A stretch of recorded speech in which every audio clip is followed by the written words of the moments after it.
Bonjour à tous, je suis Morgane et vous êtes sur la chaîne YouTube de The Slow Method. Aujourd'hui, on va attaquer la série de vidéos sur les bases de l'entraînement et de la santé. Et comme je n'aime pas faire les choses de la même manière que tout le monde, on va commencer par le sommeil. Le sommeil, t'es sûr? Oui, si on ne s'entraîne pas, on peut survivre. On ne mange pas, on peut survivre pendant 2 mois. Si on ne dort pas, la limite maximale que l'on a découvert, c'est 2 semaines. Eh oui! Le sommeil a bien plus d'importance pour votre santé et votre performance que la plupart des gens ne pensent. Probablement parce qu'on nous a donné un discours depuis les années 80-90, génération cocaïnée, que le sommeil c'était une perte de temps et qu'il fallait travailler, et que dormir c'était pour les losers. Ce qu'il faut comprendre, c'est que dans l'entraînement et dans tout ce que l'on fait dans la vie, il faut faire quelque chose, se stresser et récupérer. Et le sommeil, c'est votre arme numéro 1 pour récupérer. Pourquoi?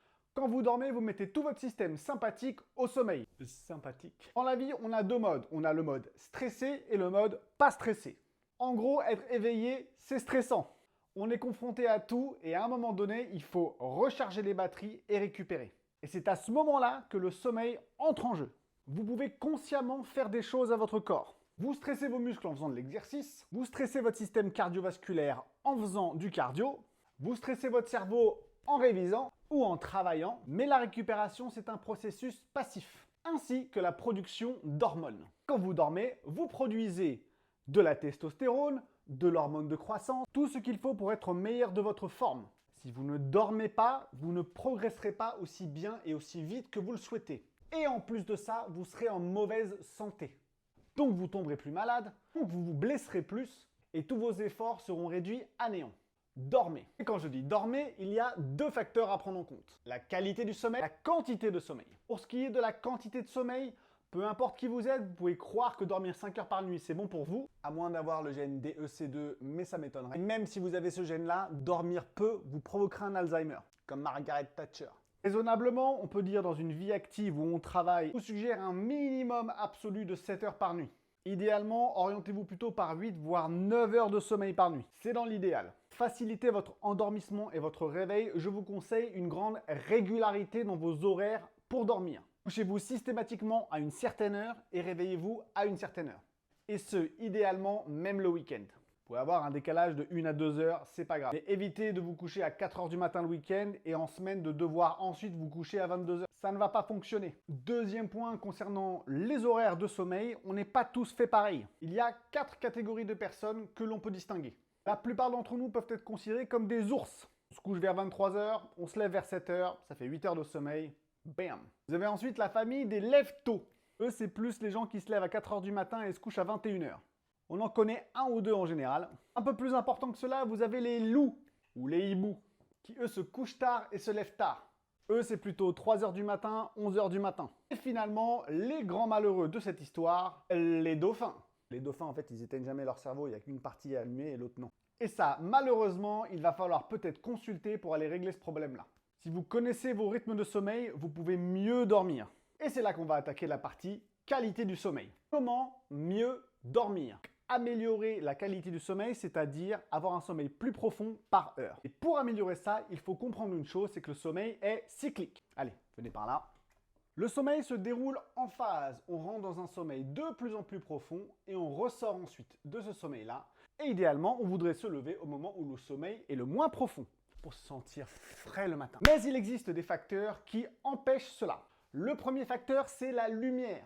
Des études ont montré qu'une petite lumière placée sur le corps avec un sparadrap par-dessus, contre la peau, réduisait la profondeur du sommeil. Ce qui veut dire que la moindre luminosité dans une pièce réduit la qualité de votre sommeil. Quand vous dormez, imaginez que vous êtes dans une grotte. Vous ne devriez pas voir votre main quand vous la mettez comme ça devant votre visage quand vous vous endormez la nuit. Donc on éteint les petites lampes, on ferme les volets et on s'achète des rideaux occultants.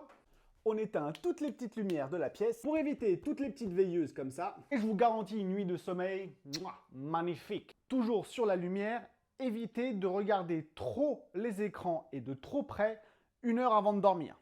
La lumière des écrans, c'est un peu comme la lumière du soleil. C'est la même longueur d'onde. Donc vos yeux, ils absorbent ça et ils pensent qu'il fait encore jour. Évitez, réduisez la lumière.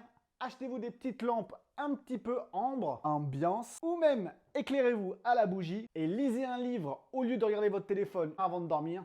Et vous verrez que ça va être compliqué de vous coucher tard. Et inversement à ça, quand vous vous levez le matin, essayez d'être aussi à la lumière que possible. Pourquoi? Vous permettra en fait de mettre en place un rythme circadien. La lumière à laquelle vous allez être exposé le matin vous permettra de trouver un rythme et de vous endormir mieux, plus facilement, plus rapidement le soir. Ne demande pas de vous cramer les yeux au soleil, mais simplement de sortir dehors à un moment donné dans la matinée pour emmagasiner autant de luminosité que possible. Prochain facteur qui améliore la qualité de votre sommeil, c'est la fraîcheur de la pièce dans laquelle vous vous trouvez. Et oui, on a du mal à dormir en été quand il fait 30 degrés dehors et qu'il fait 26-27 dans l'appart. La température idéale de la pièce dans laquelle vous êtes, c'est à peu près 18 degrés. Vous mettez sous une petite couette parce que le cerveau, pour s'endormir, a besoin de descendre en température. Et si la température de la pièce vous en empêche, vous ne vous endormirez jamais, ou en tout cas pas suffisamment bien. Réduisez le thermostat, en ce moment ça vous fera des économies. Adaptez l'épaisseur de la couette à la température qu'il fait et vous dormirez beaucoup mieux. Petit aparté, les hommes et les femmes dorment à des températures différentes. Les hommes ont généralement plus chaud la nuit que les femmes, donc adaptez l'épaisseur des couvertures en fonction. Ou alors vous sortez une jambe là comme ça. Et maintenant les éléments qui vous empêchent de bien dormir. Commençons par le commencement. La caféine. On n'est pas tous égaux face à la caféine. Super stimulant, mais on ne l'évacue pas tous de la même manière. Certaines personnes mettent 2 heures à évacuer la caféine de leur organisme, d'autres vont mettre 72 heures. En règle générale, ça prend à peu près 8 heures. Ce que je vous conseille, c'est de ne pas boire de café ou de prendre de caféine après midi, juste pour rassurer le coup. Boire de l'alcool tous les soirs pour vous endormir. Le problème avec l'alcool, c'est que ça vous aide à vous endormir, mais vous restez dans une phase non profonde du sommeil et votre sommeil sera donc de moins bonne qualité et moins réparateur. De temps en temps, c'est cool, mais au long terme, vous allez voir, vous allez le payer cher. Et enfin, manger un repas bien trop important ou trop tard ou trop proche de votre heure de coucher. L'idée, c'est de mettre l'organisme au repos. Vous digérez, vous êtes en train de travailler. En tout cas, votre estomac est en train de bosser. Votre endormissement sera plus difficile, même si vous serez fatigué, vous en pourrez plus avec votre gros bide là. Mais vous endormir et descendre en phase profonde sera bien plus compliqué. Voilà pour les bases du sommeil. J'espère que la vidéo vous a plu. Les prochaines vidéos seront le renforcement musculaire, la nutrition, le travail cardiovasculaire.